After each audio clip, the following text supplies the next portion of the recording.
we definitely want to hear from you on what is working and what you're learning with this bouncing back series. Next slide, please. Big takeaway on week 2, 15 seconds to save 30 minutes. This was a great lesson. I love this one. You often walk into a situation where if you leave it, it's going to cause someone else to take a long time to fix it. So we say 30 minutes, it could be 30 minutes. I keep using this example of the printer. I use the last piece of paper in the printer. It takes me 15 seconds to go there, fill up the printer. May take someone else 30 minutes to find the paper, do all the things they have to do. So try to find that. What is the one thing in your work that taking 15 seconds will lead to saving somebody else 30 minutes? When do you plan on starting it? And every time you've done it, put a check in the box. Week 3, 4 steps. We said, ask your staff what matters to you, identify the impediments to joy and work, and commit to a systems approach to making joy and work a shared responsibility on all levels, and use improvement science to test approaches to improving joy and work in your organization. You know what I love, Melanie? This so spoke to me because in thinking about how to bring joy in work, which sounds so kind of fluffy, this gave that really great system science base to bring joy in work. So like 15 seconds to save people, that makes, it lessens people's burdens. And so this kind of shows you how simple it is to do this if you just kind of get in the habit of doing it. Yeah, absolutely. Great point. And I think we do, especially in healthcare, although our work is soft and we use science, but we care so much. We are not the fluffy people to each other, right? So we want the science behind it. So big takeaway for week 4, pick one unit to have a touching base huddle. So this is what we asked you to do last week. I would love to see in chat how this worked for you. Touching base huddle for 5 to 10 minutes. If you have time, maybe reach more than that. Ask what concerns do you have for the resident, yourself, or the team. Make sure you take the time to listen. We've over and over again throughout this series, we're hearing listening is the most important part. So you don't just assume, listen. And before you ended the huddle, ask one strength with the resident, yourself, the team. What did you learn? What did you hear? How did it work for you? Did you get an opportunity? If you didn't get an opportunity, maybe you can do it this week. Yeah, definitely. We find huddles to be so effective in so many cases. So often too, people will say, oh, I don't know if we have time for that. And it's kind of like you don't have time, You don't have time to not do it, because it's where you're going to get your best intel.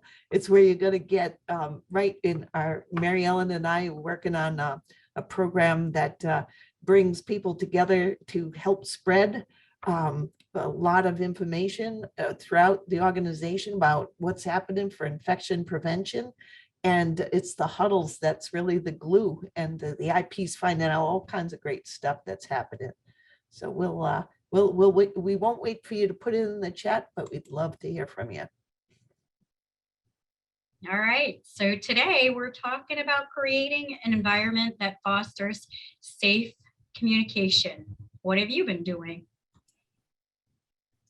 So, you know, when I was thinking about this, Margie, I was thinking about, okay, what are all the ways we communicate now, right? Because we talk to people, we use the phone, we sent emails, but now we talk to people, we email, we text. Like texting has become normal.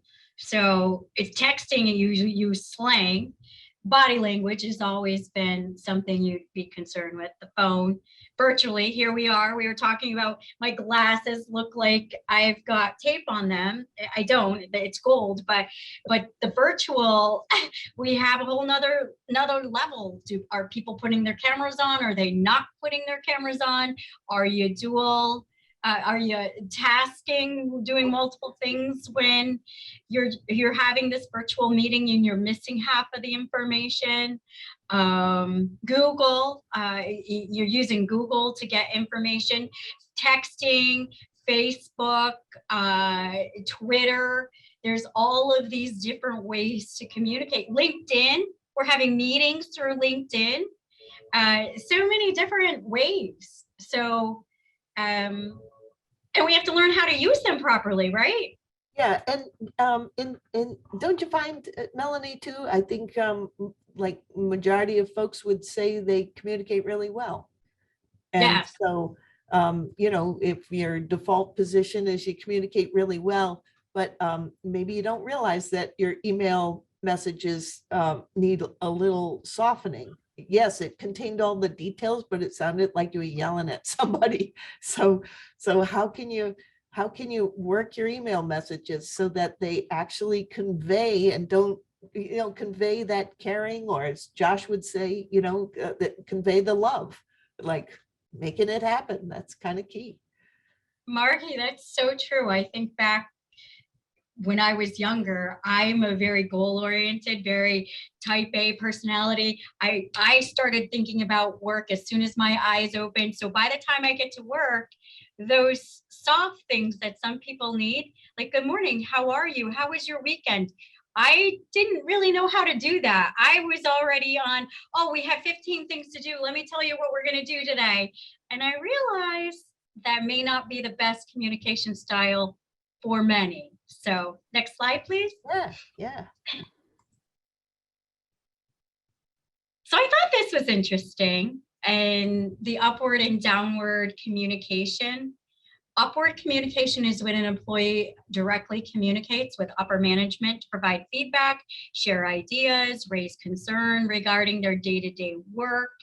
And then downward communication is really where the leadership just gives you the information, maybe drives, this is the work, this is the way we're going to do it, this is, and the staff isn't as involved in decision making, and talking about how things maybe could be better.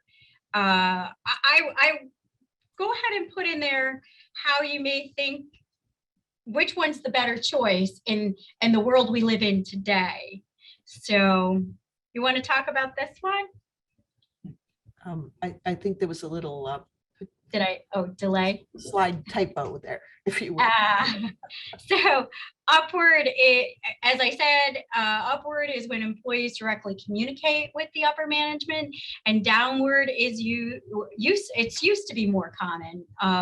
That was definitely the way of the past, but generational differences have really changed our communication style. So I think being aware of your generational gaps, generational changes are super important. Next slide, please. Sure.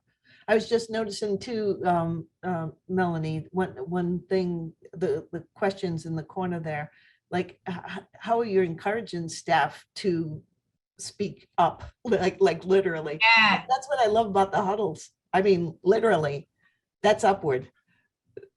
That's great. Perfect example of how to get it happening. Yeah. That I think that makes people more comfortable. You're there, you're willing, you're listening, and it's open conversation. Yeah.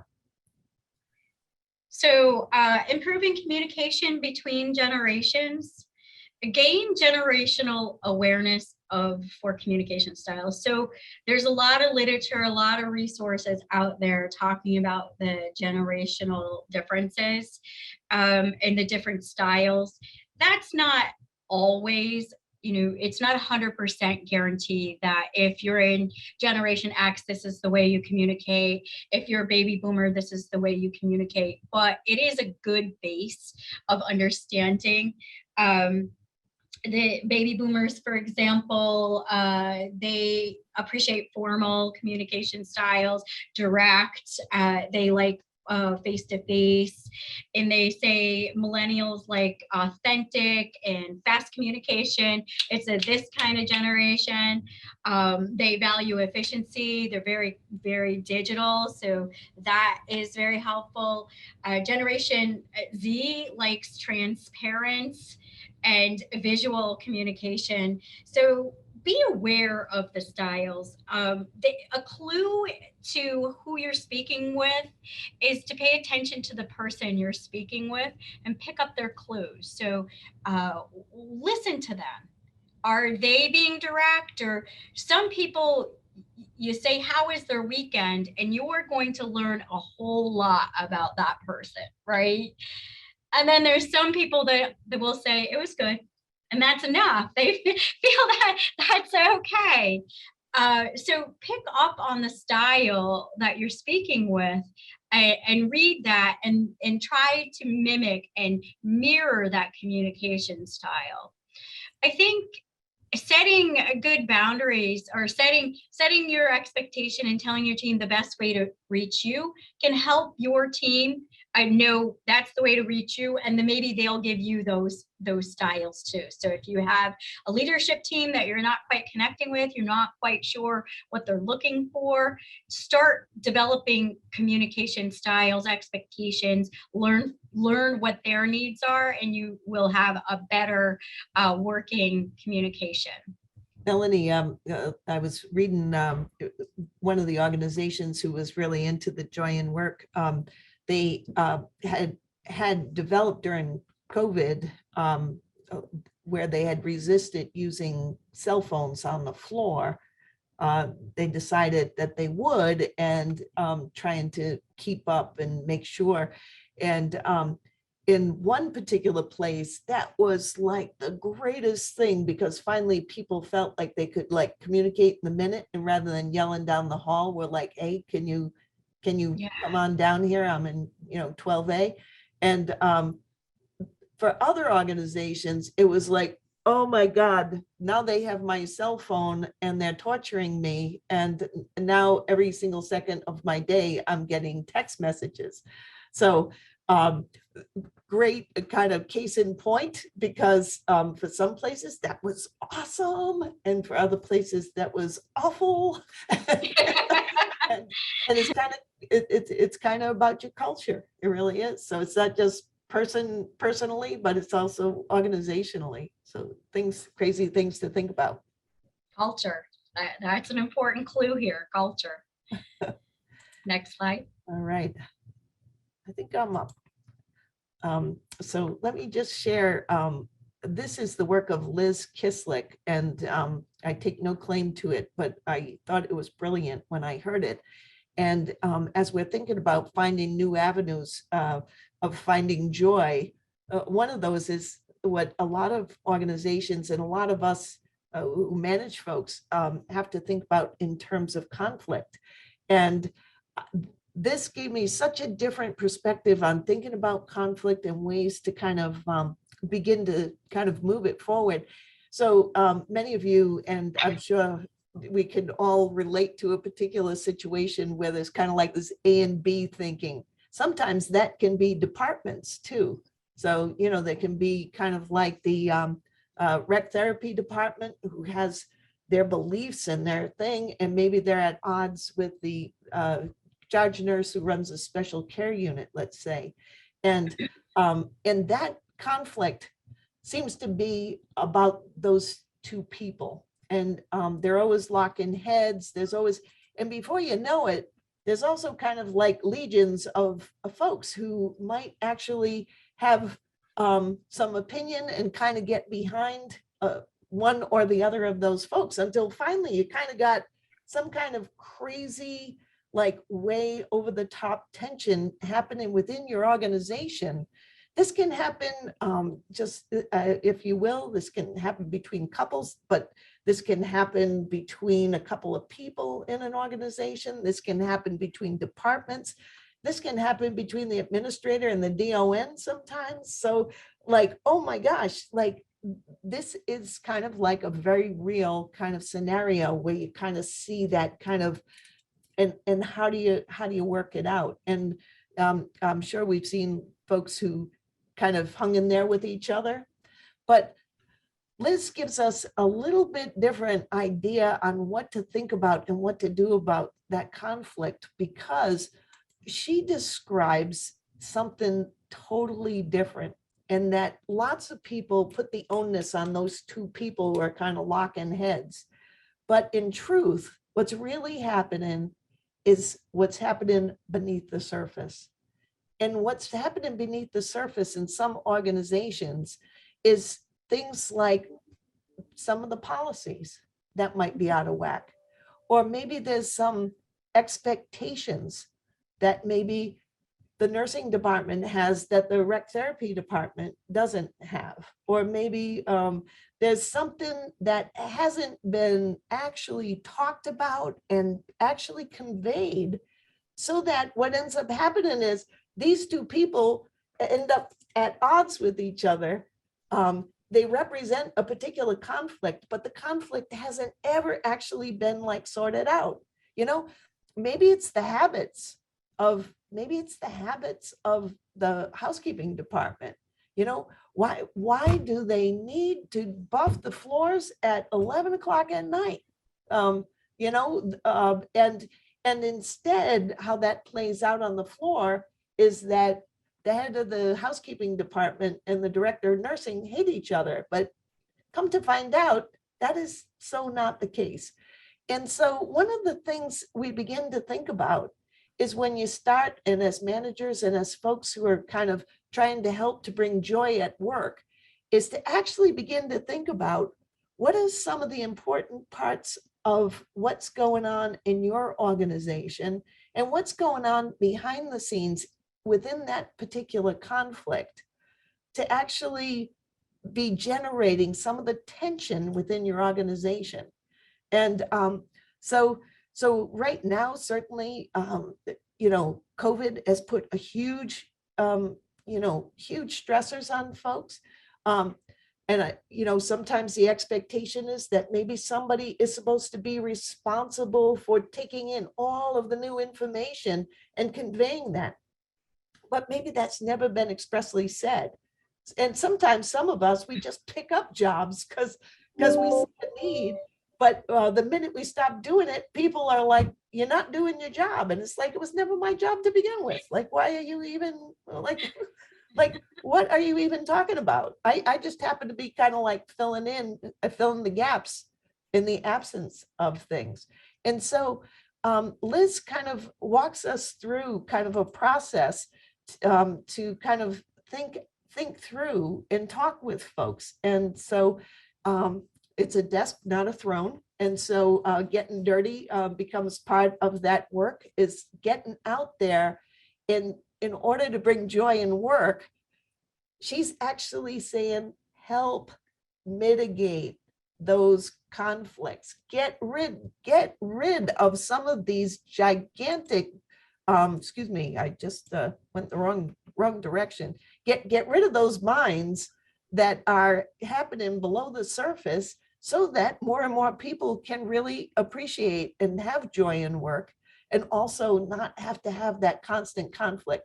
It turns out the housekeeper and the director of nursing are really representing a really important thing. And so to fix the culture is a better choice. They can be friends and then go out to lunch, and they all lived happily ever after. I just want you to know. So the first thing she reminds us is to rule out any dysfunctional folks. So every once in a while, there is the bully who has no place in our work. And so get rid of the bully. And if you have somebody who's really not able to perform, and she calls it incompetent. Sometimes we know folks who just can't do a particular thing. So maybe you can train them, put them someplace else. So number one in this kind of thought, get rid of what you know to be something not fixable. Part two, go ask the you know how there was the A and B and all the people behind it. Go ask the people behind it closest to the action, what they are thinking about when they see this conflict, when this is playing out. So, ask the people, those who are closest to the action. And she has a couple of suggested questions. Can you tell me what it looks like when it goes right? What's the thing that whenever it happens just makes you nuts? Which is a great question. I could answer that for a number of different things. And is there something that would make you do your job better? And so beginning to ask those kinds of questions begins to surface some of those culture questions about the underlying conflict. And then once you've worked through, rule out the dysfunction, and you've interviewed folks and asked, so you get kind of like a global perspective, then begin to set out very specific and clear expectations and goals. So who's responsible for certain things and whose decision is it?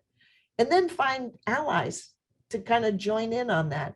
And then begin to teach new habits for managing those differences. So the more that folks kind of have a sense of how to do some of these things, that they'll be able to, there's more and more people who can manage conflict better. So a couple of takeaways, stick to conversations about facts and ideas, and avoid talking about people, don't get into the people thing. Once you've eliminated that number one thing. No two conflicts are the same. So begin to think about your tactics in ways like, have you noticed that we don't seem to be starting on time? Have you noticed that you don't seem to be getting here on time? There's probably some things that are causing that. What are some of those things? Gee, I noticed that you always picked up extra shifts. What's going on with you? So putting the questions out in a different kind of way. And then a little further down there, do you want to do this or that? Here are some pros and cons. That kind of question can really offer people an opportunity to talk way more about the problem. Gee, it's this or this. That sounds easy, but it's really this. So it gives people an opportunity to really be able to talk more about the things that are going on. So anyway, those are a couple of little tips. I'll just go back there. Be thinking about that culture, all that underlying stuff, and think about some of those questions. So what do you think, Melanie? Have you ever run into some of that? You're director of nursing. I love it's a desk, not a throne. So that's a really great perspective, I think, and getting out there and problem solving. And yeah, I mean, I can, over my years in healthcare, I can remember sometimes there is a bully in the mix that you can't fix the problem. But getting out there and having conversations with people that you can fix the problem and solving it just creates better team. Yeah, Better. and we're talking about the joy in work, and I think the flip side to joy in work is getting rid of the things that steal it, Right.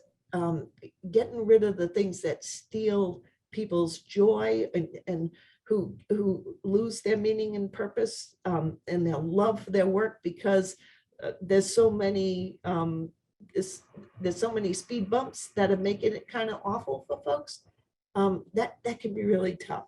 That can be really, really tough for folks. So our job is to get out the steamroller and roll those speed bumps out and make the road flat for people so they can move forward.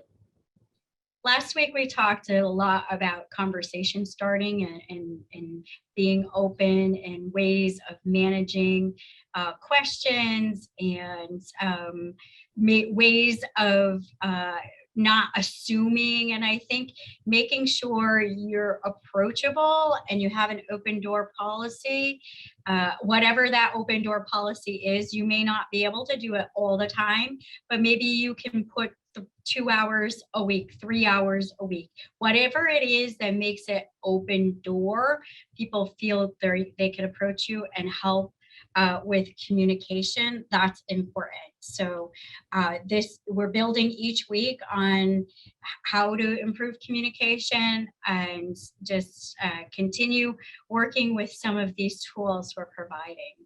So here's what I want you to do. Here's your challenge. So this week, when you're listening to some of the conflict, that little underlying conflict, what I want you to do is to think about what might be some of the underlying, not what's happening between these two people, because chances are they're not, it's not them that are in conflict. Take a look at some of the underlying things that are happening in your organization and begin to note how many times they recur, how many times they're kind of evident to you, and maybe start talking with folks about some of those things, using some of those like simple questions, you know, hey, I'm noticing, have you noticed X? Have you noticed?